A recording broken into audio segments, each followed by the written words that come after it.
Hello and welcome back with How To with Dana. This is how to create a folder and then create a file in your folder.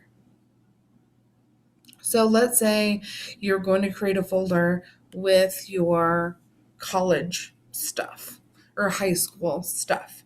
So you want to label it 7305 Foundations of Libraries or whatever your class is. Click on Create, and then you have your folder. So you would click on your folder.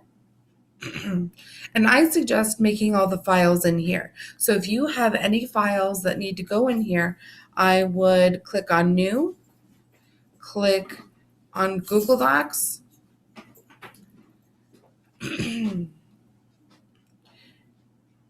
label your Google Doc,